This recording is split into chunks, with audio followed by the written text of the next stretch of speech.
Hi, besties. You've found your community bestie to share thoughts and opinions, recap the shows we love. Having too much fun. Bravo should be fun. And have piping hot gossip sessions about the celebrities and Bravo lebs we love, hate, and love to hate. He went on a podcast claiming he had a threesome with two women from the Real Housewives of Beverly Hills. Immediately, I was like, I wonder if it's Brandy and Carlton. I'm Caitlin Marshall, your pop culture and Bravo bestie. Allegedly allegations. And if you enjoy fun conversation between friends, listening to your bestie rant about shows we can't get enough of, plus enjoy a little bit of, well, ridiculousness. Oh my God. I'm sorry. There's a spider that is coming down. Hold on.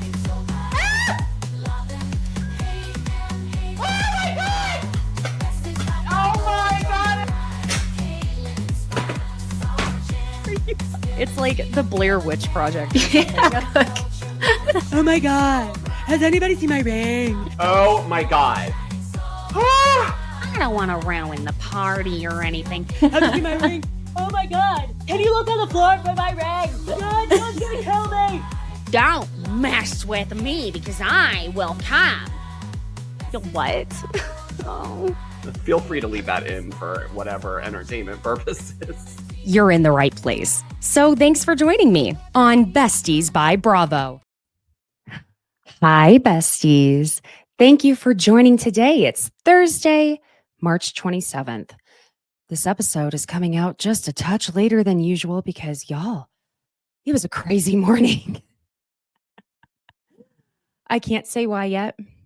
I have to wait, what's March?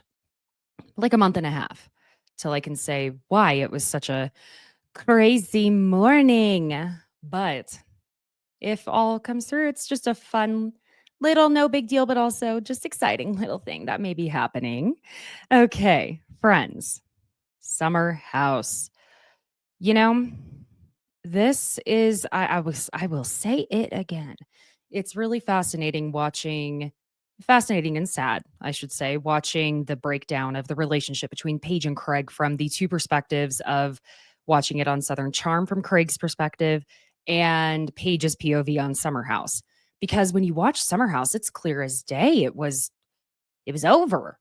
But when you watch it, over on Southern Charm, it's like, what happened?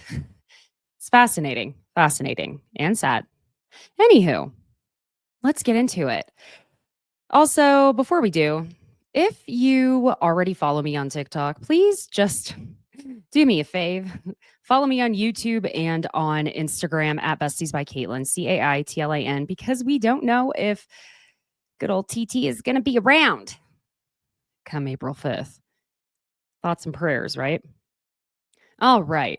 We open up at the party where we left off when Paige was telling Craig, they're still chatting in that blow up little dinghy raft.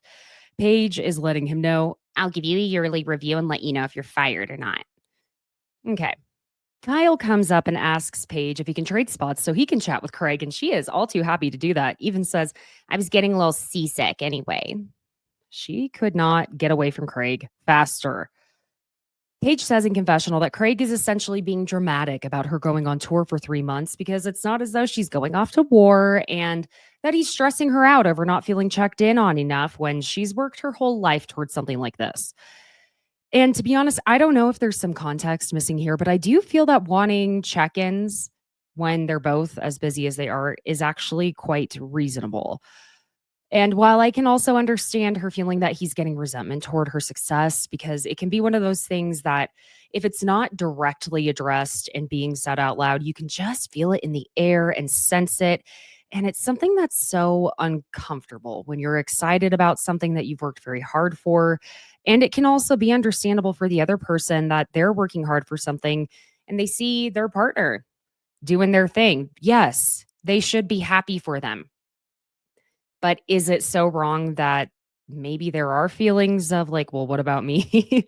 Because that is normal, I think. Oh my gosh, I will never forget.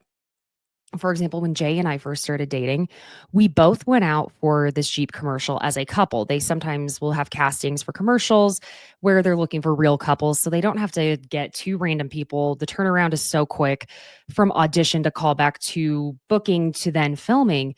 And so they'll usually just put people who are already couples together. And we both got put on a veil, which means don't do anything for these dates. We are considering you and maybe two other people that we're trying to book. And, you know, Jay's someone who's actually booked quite a few more things than I have, especially when it comes to TV film stuff. And oh my gosh, it's down to the minute and they only book me. Now I got placed in a completely different role because that's what happens on these things. But, you know, I remember the feeling of like, oh my God, is he going to be mad at me? Is he going to be mad at me? But he wasn't, thank God, because I would have just been on his ass if he was. But still, he was a good sport about it, which is hard to do in these type of situations where you're wanting something and someone you love and adore gets it instead of you. It's hard. Totally different scenario, but still. Now, Jesse is talking to humans, get this, who happen to have female anatomy at this party, but he's being smart by bringing Lexi up constantly. Kyle is now just going to be sitting in this little raft, his little blow up dinghy, all awkwardly, while he waits for Craig to be ready to talk to him. And I'm curious, do we think this is a power move from Craig, or did Craig's ADHD just kick in? Because y'all know I am a girl who understands an ADHD moment as well as the next guy. Oh, wow. Okay. Carl and Lil, who I thought was Lila. I don't know why. Maybe she is, but they keep showing her name's Lil. Wow. So, y'all remember how I said last week that I noted Carl had met her through her parents, who he sat next to at the soccer game. And my question that I noted was, is this the soccer game that he was supposed to bring Lindsay to that she didn't want to go to and that he was very, very bent out of shape that she didn't go with him? Curious, because those previews seem to tell us that either I am a psychic or that I at least can remember a few things on occasion that are literally helpful for no other reason than this. If you need facts about this, I'm your girl. Don't come to me for anything apparently useful. Anywho, Lil is a little odd. Did we notice that? Nothing, not being mean. Might be a little ADHD herself, but, and again, in good company here, Lil. She's joking with Carl that he should have hired her as the mermaid. And now she is off saying magicians are dope and that when she has free time, she'd like to go to magic school. And she keeps magic cards in her purse at all times. But it's okay. She doesn't know any tricks. They're just there. Magic cards, are they just a deck of cards? Listen, y'all, I love magic as much as the next gal. I really, really do. Something about this is just odd to me. But Gabby is noticing that Lil is the girl whose parents Carl sat next to at the soccer game. And listen, I don't know. She doesn't know about this because at the same time, Lindsay is her bestie. So let's be real. She's going to go back and report that to Lindsay. And as she should. I mean, I absolutely would. But I'm also kind of surprised that if this is what Lindsay actually is that angry about in the previews we're seeing of that mid-season trailer, I am surprised she's caring as much as it seems that she does. Aside from the fact that Carl really raked her over the coals for moving on so quickly, and everyone else did that to her too, when she was the one who got broken up with. So why? Anywho, Lil is now asking Carl if he can have open mic nights. Oh, I'm sorry. I missed something here. Yes. Carl is talking about his soft bar launch and telling her what it is and all of that. And so now she's asking him, can you have open mic nights? And he's like, yeah, sure. And she goes, a good tagline would be, I go hard for soft bar. I mean, it's not terrible, but also it's not it, honey. Carl then invites her to the friends and family event that is next week for soft bar. And Lil is super excited to go, obviously, because she's going to be on camera. In confessional, Carl, of course, has to bring up that Lindsay was not supportive previously of his business venture ideas and multiple business ventures, and that he's so appreciative and relieved to have Lil, who is listening to him and is excited for him to do this business venture. Of course, Lil is going to act excited for your business, Carl. because she, like, wants to date you. She may be a little odd, but she's not an idiot, I don't think. Anyway, this is Carl wanting us to feel bad for him, that Lindsay could see in her mind's eye that brick and mortar for a non-alcoholic sports bar in New York City was probably not the way to go. I think she saved you, Carl, from years of debt and shame. Ciara, West, and Jesse are joking about how Ciara looks a little scary. And yes, she kind of does. It's real intense. I love how she goes for it, though. I want to say that. She is not afraid to, like, ugly it up for a good costume. And that's saying a lot because Ciara has no way of being ugly. She's just so stunning. My God. But Jesse tells West he doesn't have to be scared of Ciara. And West and Ciara both laugh that, yes, West should be scared of Ciara. The way Ciara is, I keep thinking, I'm like, you must be a Scorpio or something. The way you are an intense girly, and I love it. But I feel like she's not. I know she's not. I forget what she is. But anyhow, in confessional, West, who is gonna have to stop it with all these sports references. Like, sir, I get that your job is in sports writing, but dude, no. Okay, I'm trying to talk in bro-ese, brosif. We can't keep talking about sports. You were on Bravo. Bravo should be fun, not sports.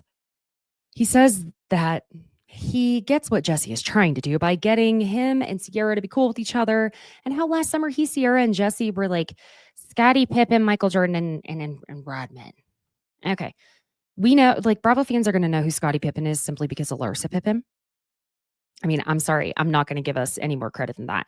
And we know who Michael Jordan is and Dennis Rodman, but, like, can you compare this to something else? Like, I don't know.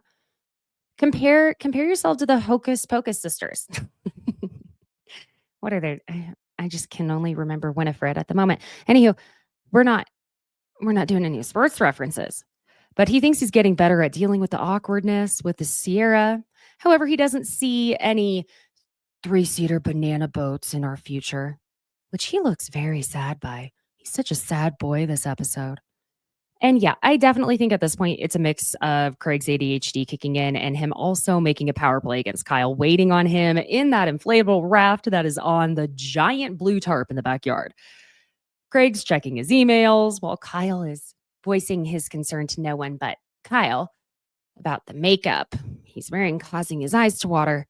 And buddy, you have no idea. Would love to see one of these straight men have to try and curl their eyelashes with one of those little torture devices.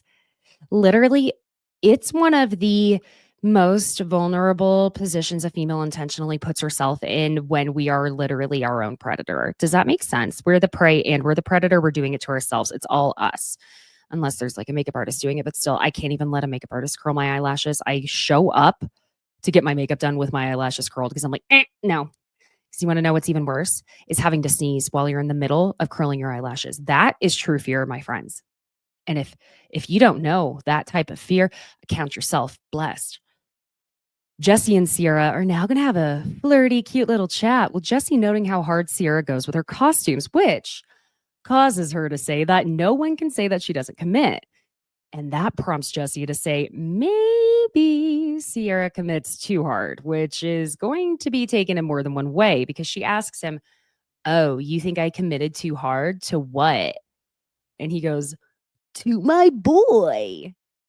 And what did I say y'all about Gen Z and their slang that they just add a little E to the end of words that don't really need the E? Because Jesse tells her he just feels that she's still giving neggy energy toward West and wants to know what West is supposed to do in order to 100% move on and get past this.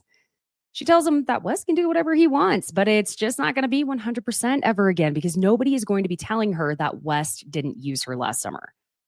And y'all, I don't disagree with her. I think he did use her, but also there was some major attraction to her because, my God, it's Ciara who doesn't have some major attraction to Ciara Miller. But the way he's the one that brings up the past more often than she does says a lot. And yes, she's brought it up. I mean, obviously, but like he keeps going in with the, woe was me, woe is I. I'm just a sad boy with a mustache who looks like Robin Williams about it. And like, sorry, broski, Actions and words have consequences sometimes, and these are yours. I mean, I truly believe that the only lesson West has learned from this is just to not date another cast member. And that is it. That's all. Meanwhile, Kyle is still waiting on Craig, who is eating Doritos upstairs while checking out his guy liner in the mirror. I mean, he's got some priorities. And those look like Cool Ranch Doritos. I'm an original Doritos girl. I just want to say that. West notices the conversation happening between Ciara and Jesse at this point and is clearly smart enough to pick up on the fact that it must be about him. And if the camera's lighting and boom operators weren't enough to tell you, then I don't know what is, West. Ciara tells Jesse, you know, when you don't like someone at first and they talk you into liking them, you guys, this is the moment. That statement right there. I now fully understand Ciara's position even more. Oh my God.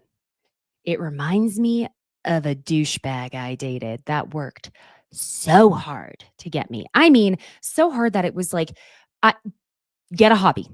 And that sounds mean, but it was to that extent. And then when he had me, he cheated on me with his best friend who was a girl.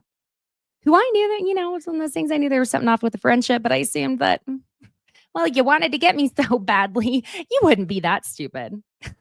He was very stupid, very, very dumb, and not attractive enough in the least to be running any game on a girl like that. So disgusting. Anyway, Ciara is double pissed, I think, because now she's like, I didn't even like you at first. I didn't even think you were that cute. And you did everything you could. And you were everything you could be that you thought I wanted. And it worked. Then you pulled a fast one and made me look like an idiot for giving the guy I wasn't even interested in to begin with a chance. Ooh. And then to go talk to it's so reminding me. Do y'all see how triggered I am? Because when I tell you, that douche Magoo that is now West, sorry, you're now associated with this absolute douche Magoo. The type that still like would text me on my birthday when I didn't even have his number saved anymore.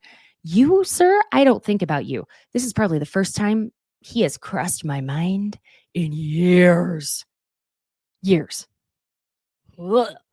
I mean, that is one of the exes that I feel nauseous remembering looking at any of it. Ciara saying this prompts Jesse to ask Ciara why she didn't give him a chance. And she asks him why he didn't try. His answer? Oh, is that West called Dibs. Oh, okay. So cool. Cute. If I were Ciara, I'd be like, that's precious. So you both had an agreement of staking claim on me, much in the same way you would call dibs on the front seat for a road trip or a toy you want to play with first. Freaking Dibs. I mean, for the love of God. After Ciara has this realization that apparently she was called dibs on by West first, she tells Jesse that he shouldn't let anybody stop him from finding his wife. He goes, oh, so you're saying don't let Lexi stop me from you? I mean, of course, she tells him that's not what she's saying, but gotta love how this type of conversation is only happening while Ciara looks like an extra on the set of Moira Rose's blockbuster Birds horror movie. You know, Schitt's Creek. That's all I can think of. In confessional, Ciara says that this is the first time she's ever heard of Jesse actually showing interest in her, and that now you've got my head in a pickle. I didn't need to know that.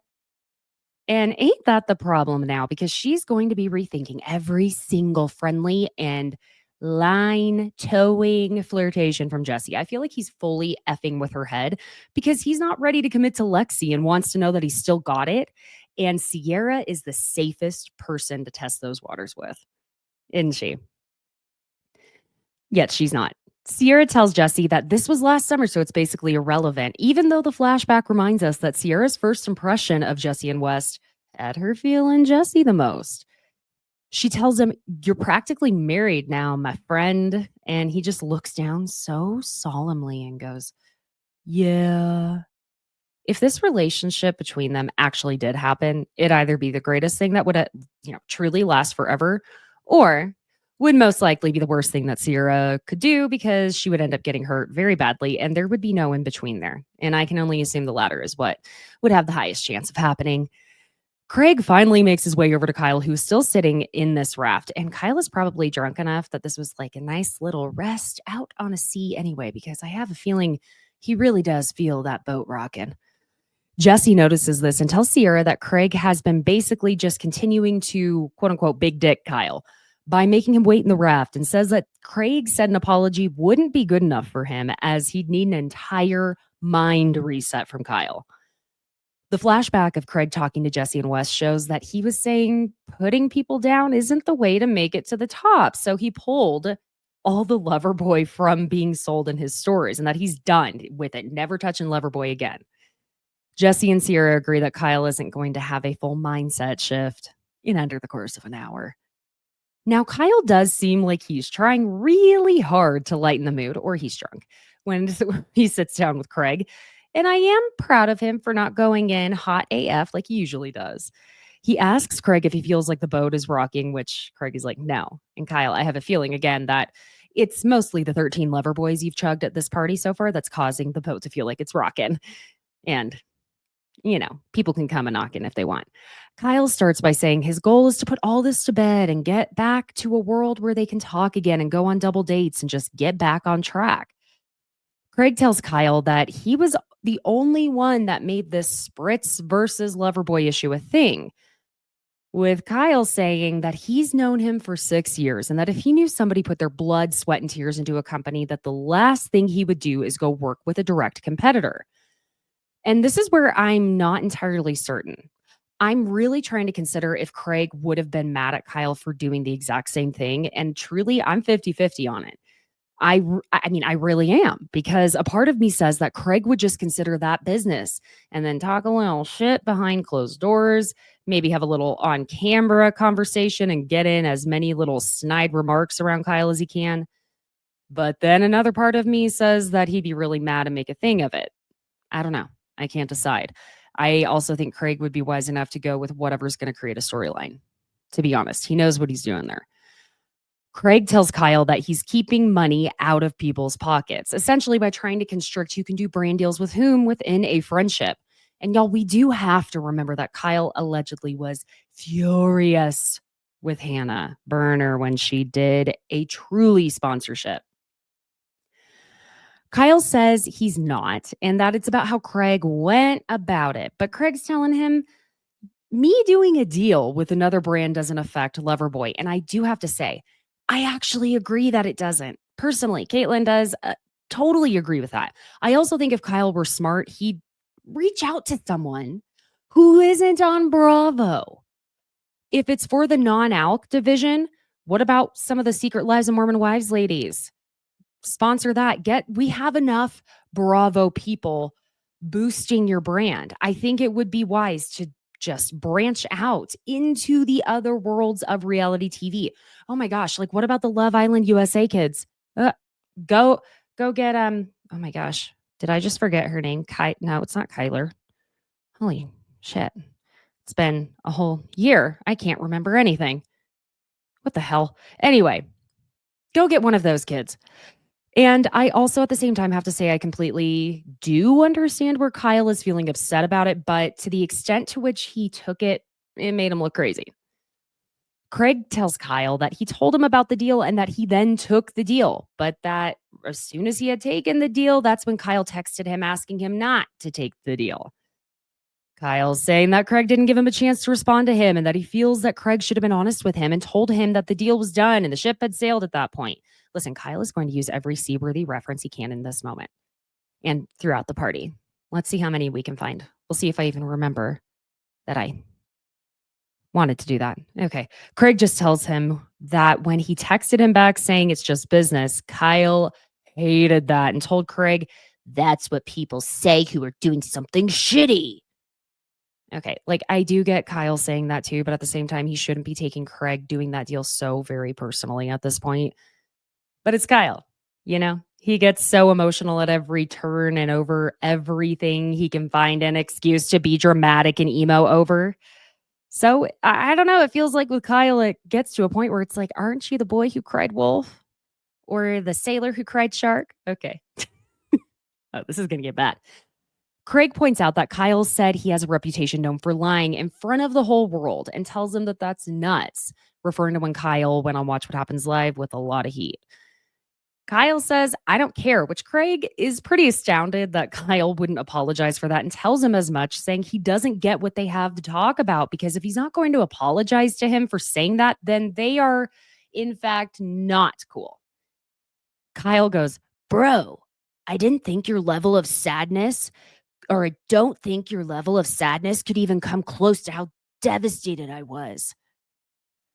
Well, Craig tells Kyle that he's the one who threw the first punch and that he could have just simply taken a breath before letting loose on Watch What Happens Live and everywhere else. Kyle's response to that is that he isn't trying to make excuses for himself or his behavior and that he sometimes lets his business be all consuming and that if his business and if someone is talking about his business, he feels attacked on a personal level, which Craig is like, yeah, clearly. But Kyle tells him that all he cares about at this point is the friendship, and he apologizes to Craig for calling him a liar, saying he needs to work on letting his emotions not get the best of him and his reactions.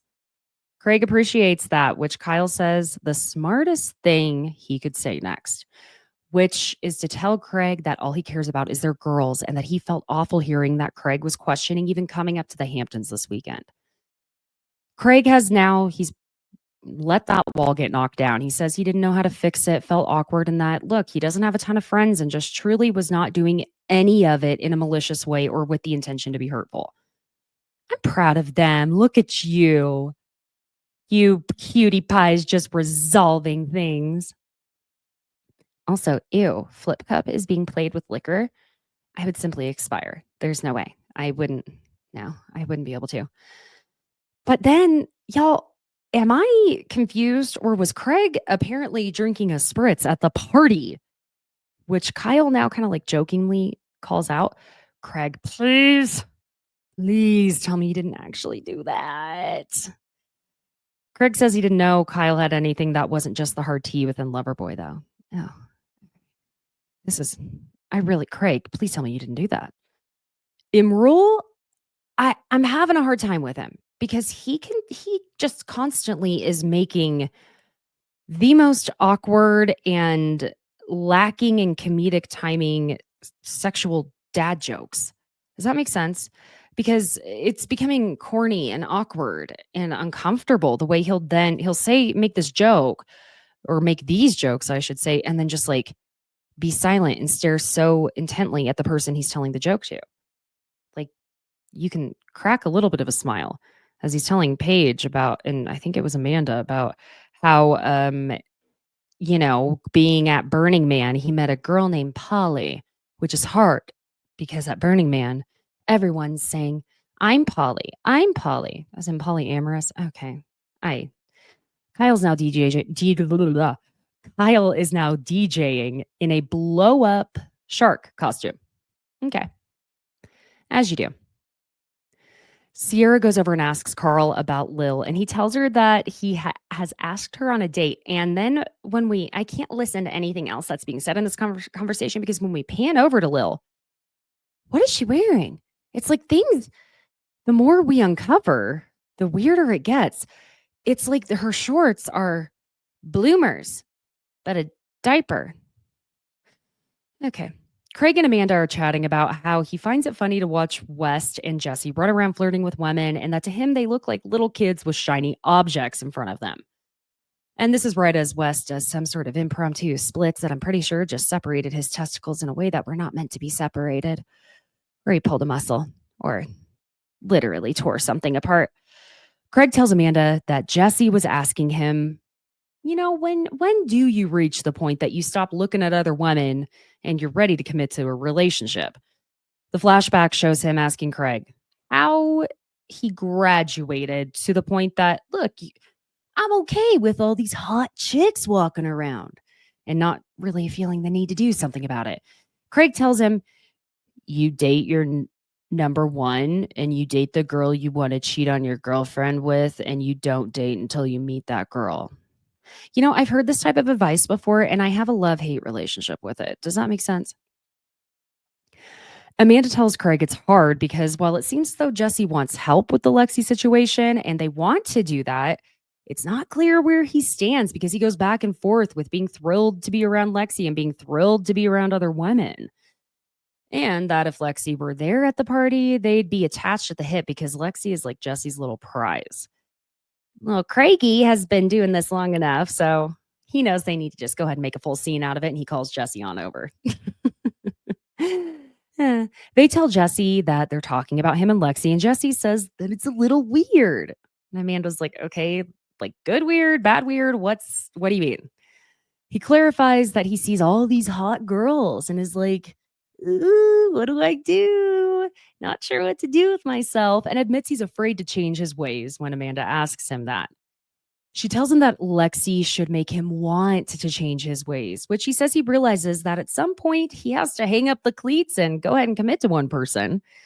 But Craig's like, no. You don't date someone because they check all the boxes. You date someone because you're like, hey, I don't want to do anything else but hang out with you anymore.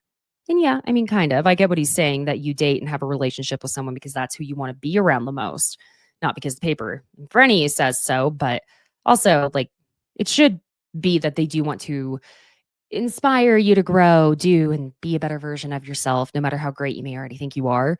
And that's kind of the point, that Lexi is the one who, let me rephrase this. The point is that Jesse should be so into Lexi that it makes him want to be the version of himself that is not a dirty, dirty little dog. Jesse changes the subject, saying he had a really great conversation with Ciara. And this is when Amanda says she wonders if Ciara and Jesse are going to date. And while Jesse's claiming that's exactly what he asked Ciara, it's not like totally what he asked her, but okay. He says he asked what could have been if I showed up on time last year. And that she asked him why he didn't at least try with her, and how his excuse was that his boy called Dibs. As though, again, she were the front seat on a 6-hour road trip. Okay. The flashback just shows West saying he was vibing with Ciara, but I guess West also was kind of exerting his possessiveness there when he joked with Jesse, telling him that he thought Jesse was going to ask him when he and Ciara were getting married, and not just that he could see that the vibes were vibing. Amanda then asks Jesse if there were a burning building and you could only save Lexi or Ciara, who are you saving? He says he's saving both. He cops out. He completely cops out, saying that they're both so tiny he just throw them both over his shoulder.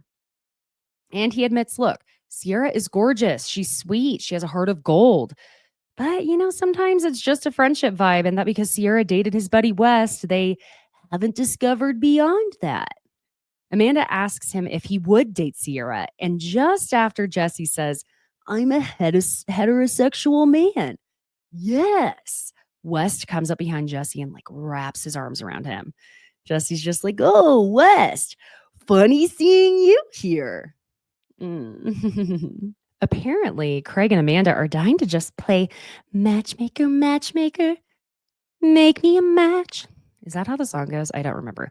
And apparently Ciara has told Amanda when she was asked about Jesse that she's not a homie hopper, and they give Kyle the rundown of their conversation with Jesse. While Ciara and Paige are sitting on the bed upstairs as a party is raging downstairs, Ciara is telling Paige that she did have a little chit-chat with Jesse. Jesse and West are trying to figure out how to open a thing of liquor called Hampton water, I think. I'm very confused by this moment, but it's while they are peeing outside and have the full party raging all around them. I swear to God, men will take any excuse to pee in front of other people. Why? I don't understand. Carl is talking to Lil about how Lindsay got pregnant with her baby in the bed he paid for. Y'all, if this does not sound just like Sandoval saying Kristen and James had sex in his bed with his condoms that he bought and paid for, Carl is trying to make Lil feel sorry for him with everything that happened with Lindsay. Oh, another sad boy. So we head back to the city where Lindsay is staging the apartment that she used to share with Carl and FaceTimes Aunt Rhonda, telling her that she got rid of the bad vibes sofa, the one that Carl broke up with her on, and admits to her that she still has a hard time looking Carl in the eyes. In confessional, Lindsay tells us, look, I have zero FOMO about the shipwrecked party. that apparently was her idea. She says that Carl is the most non-creative guy. I think she meant uncreative. That he would steal all of her thoughts and ideas while they were together. Aunt Miranda just tells Lindsay that she was pretty happy when she and Carl broke up and just is like cackling. Back over at the party, Jesse and Wes chat about the conversation Jesse had with Ciara. Jesse claims he wanted to defend West's honor and says that Ciara just kept going back to the point of her feeling that West used her and that he asked her how they can get back to the point where they all are friends again. Then he tells West that Ciara drew a hard line on that and was just like, no, it can't be that way again. West says that it appears Ciara is going to hold her ground because she did the same thing with Austin. Oh, no, sir. You're going to regret bringing his ass into this, West. Ooh, the reunion, Ciara is going to light your ass on fire. Because then West continues by saying he thinks Austin did a way worse and more public thing to her. Oh my gosh, West, no. And that Austin publicly backstabbed Ciara, which he doesn't feel that he did at all. In confessional, West says that he won't ever claim that he handled the whole situation with Ciara perfectly and that he thought what they had was cute and fun and that he did like her. So in his mind, when she says that West used her, it's invalidating everything they had and how he felt about her. Excuse me, young man, you invalidated everything you had with her when you went and talked with the New York Times, sir, and also when you brought her home to meet your family and then dumped her.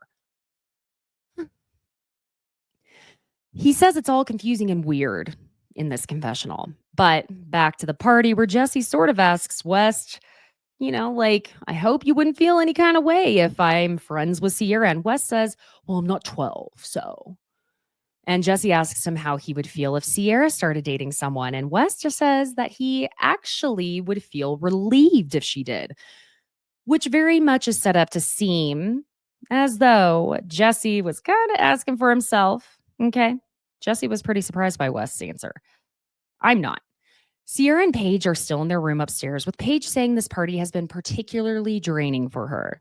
Then goes on to tell Ciara about the dinner she and Craig had during the week and how Craig was telling her that he has to come to her 90% of the time and that this was something that they never talked about and that now that she's going on tour, he doesn't feel like a priority as much. Ciara summarizes this as Craig being like, okay, what about me? What was I? Paige tells her that she feels as though Craig gets his feelings hurt when she's shining, which Ciara says that she's not going to tell her again because obviously they've had this conversation many times before. Paige says that when she and Craig go home from that dinner, that he told her he wasn't going to say that she's busier than him or that her shit is bigger than his on camera, which she questioned him on. She tells Ciara her answer was she tells Ciara that his answer was that it would be negative and that she then questioned why. Because it is what's happening and that it validates her shit, which did confuse me a little bit, to be honest, because I'm not sure how that would validate Paige for Craig to admit on camera that she's busier than he is. Not really sure I get that, but okay. At this moment, Craig is now searching the house for Paige and Ciara because clearly a producer told him to go look for her. And Paige wonders aloud to Ciara if she's dating a secret hater. In confessional, Ciara goes pretty hard on Craig about it and says that this is a conversation she has had with Paige multiple times and that Craig's quote-unquote lack of self-confidence is not Paige's problem and that oftentimes things end up becoming the Craig show. Ciara tells Paige that if her mother heard that she was feeling this way and that Craig said this, Ciara tells Paige that. Paige finishes that sentence for her saying that her mom would kill her. Craig finds them and just goes, oh, I wasn't interrupting anything. Again, this is just where I think they both went into this relationship thinking they knew who and what they were getting into it with. And as people often do, especially at this age, they each evolved in different directions. And Craig clearly wasn't on the same page, let alone chapter as Paige. Oh my God, Lil, I'm going to need you to work on your worm. I'm not trying to be mean. Again, I swear to God, I'm not. It's just getting harder and harder not to continually ask what the F is going on here, because then she's trying to teach Carl how to do the jackknife dance move thing and the sandals she's wearing. I'm not trying to be mean. I'm just, what's happening? What's happening? Don't worry, Lil's parents are going to be coming to pick her up, though. And Carl walks her out to say hi to them. And Lil and Carl are maybe together. I don't know anymore. Now everyone is partying, and Ciara and Jesse are dancing very, very close and flirty-like. And Amanda brings up those vibes between the two of them to Paige. Paige says there's a clear sexual attraction between Jesse and Ciara and that you can cut the sexual tension with a knife. Lexi is also going to have a conniption fit. It's Paige, Craig, and Amanda standing there having this conversation, and they decide they're going to go see what the vibe is between Ciara and Jesse, and they decide they have to like split up and go to separate directions, like they weren't just talking about those three. It doesn't matter. It's fine, guys. They wouldn't have known anyway. But Amanda follows Craig out of the bedroom, just two friends walking out of a bedroom together. They all go out to the living room to debrief after the party, and Ciara puts her feet in Jesse's lap, saying they're ashy, but he takes this as an opening to ask her if she wants a foot massage, which Paige takes an opening here to see how far these two can be pushed in that direction by telling Jesse to suck her toes. What is with the toes this episode? And goes, you won't do it. Lick Ciara's toes. You won't do it. Do it. God, the foreshadowing there. And I feel like we really got a glimpse of who Paige was at slumber parties for Truth or Dare. Ciara says no, and Jesse looks so awkward when she says that, and he says that he won't do it if she doesn't ask. It's almost as if he's disappointed and almost embarrassed that clearly the thoughts in his head were that like he wanted to do that. Lick her toes, I mean. Amanda and West are outside, and she says it makes her sad that she can tell how uncomfortable West is being in the same room as Ciara. Yeah, but West effed around and found out. Okay. He is so ready for somebody to just let him be such a sad boy and a victim. He says that he's tried to be so respectful and how Jesse talked with Ciara, but that Jesse may have gone in a little too aggro when leading the charge on this, telling Ciara to give West a hug and things like that. He claims that Ciara told Jesse when he asked her if she thought she could be friends with West again, that she said, fuck him, he used me. When Jesse actually just relayed that Ciara said he used her and didn't claim that there was any F West in there. Okay, so he denies to Amanda that he used Ciara and says everyone knows that and that he has gone this whole time without saying anything rude and has been civil, but that he can't take anymore because she just keeps shitting on him. Look, West, this is literally the epitome of an unusual circumstance where she is being forced to be around an ex and you are in the same situation. That's part of the game and part of what you signed up for, baby. It's just the way it goes. And you having more than one conversation with a media outlet about her didn't exactly help you out, my guy. But then he says that she needs to stop telling his friends that he used her and that it's fine if she has to do whatever she has to do to get over him not wanting to date her. Ew, West, Jesus. Amanda tries to tell him, look, Ciara's just hurt. And he says that Ciara is trying to villainize him, which is very frustrating. But again, West, Ciara is only saying a few little things here and there. It's those of us out here, behind that fourth wall, observing you and your choices that are calling you the villain. Is it me? Am I the villain? I'm not the villain. Am I? That's West. Inside, Jesse FaceTimes Lexi while he's peeing. Again, any excuse a man can take to pee in front of someone else. It's just, I don't understand. He tells her that he took care of himself before the party so he wouldn't miss her too much and that he thought of Lexi before, during, and after. Okay. In confessional, Lexi says that Jesse calls her like 50 times a day and how much she loves that.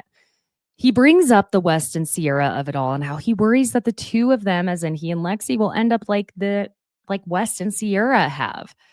And Lexi's like, no, I don't think we will because we're two totally different people. He then tells Lexi that Ciara is so great and that he had such a fun night with her. Oh, this is not a good thing to admit to her. Oops. Lexi tells him that he can separate friendships with West and Ciara and that it'll be fine at the end of the summer. But Jesse is also so very wasted at this moment. I mean, clearly wasted. Everyone but Paige, Ciara, Gabby, and Amanda go out, and Paige is really pushing Craig to go out because he promised the boys. And Craig is saying that Jesse can't even walk, so he doesn't know what Jesse could even be going out. But okay. And then, oh, fantastic. We see him Rule coming in the house with what is supposed to be two women of whom he is asking, what are you guys, 25? Listen, y'all, I am all about sex positivity. Sex positive. Do what you want to do. Be who you want to be. Go bang whoever you want to. But this is just, it's getting gross. Like, really, Emerald? It's, again, I'm going to ask the same thing I've asked before. What are you trying to prove? Because I don't know what there is left to prove here. Craig is home next, and he comes in and wakes up Paige, saying he came home because he couldn't do it staying out with the guys. I don't care how much I love you. Do not wake me up to tell me anything unless the house is on fire or someone is dying or dead. Do you understand me? You want to meet the worst version of me. It is doing that. I don't need to know you're home. I only need to know if you're dead. Everyone else is home now, and Emerald comes out into the kitchen in just his underwear to let everyone know he brought two girls home, so he has to grab a fan for his room. Now Jesse, little wasty face, proclaims that he's going to go check out the two chicks that Emerald brought home, and waltzes in there saying, I used to live in this room. We get a card on the screen that says 37 minutes later, ending with him saying, oh, so good anyway. It was good to see you guys. And walking down the hall. What was on the floor of that bedroom, by the way? I forgot to ask that. Was that a dental dam, a vaginal condom? Was it? I don't know. Saran wrap? What was happening? Because saran wrap does not work to prevent STDs or pregnancy. The next morning, Jesse, who is always brushing his teeth. You guys, did you notice this? He is always brushing those chiclets. Like, I get it. He has big ass teeth and it probably takes forever to brush those chompers. But I feel like the amount of toothbrushing time we get for Jesse is disproportionate to the others. Like, surely, please, God, Jesse cannot be the only one in this house who brushes his teeth. But it looks like it. Jesse tells West about how he went into the threesome room and that they were telling him to join in. But of course, he's a good guy now. He's got a girl, Lexi.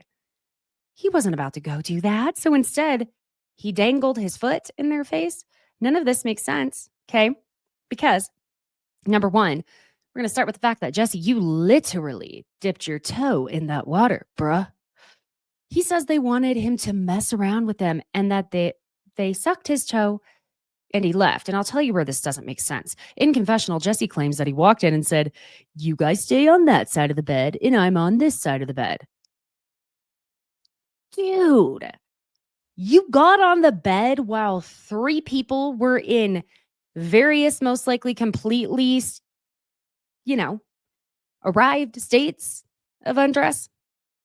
And you remember it enough that you can recount that to us? Sir, that's where this is getting so much more fishy and weird. Now, and how were you? Where were you? And where were they on the bed that you could just dangle your foot? No, not right. No. He tells us that he had been partying outside barefoot, went to the club, and that his feet were probably not smelling great, and claims Imrul is the one who told the girl to suck on his toe. Those little slappers on the bottom of his legs looked absolutely deplorable. I wouldn't let those on my carpet, let alone on my bed or in my mouth. No, thank you. Anyway, the producer asks him why he took his socks off, and he doesn't seem to realize that he walked in the room in socks and that they were removed when he left.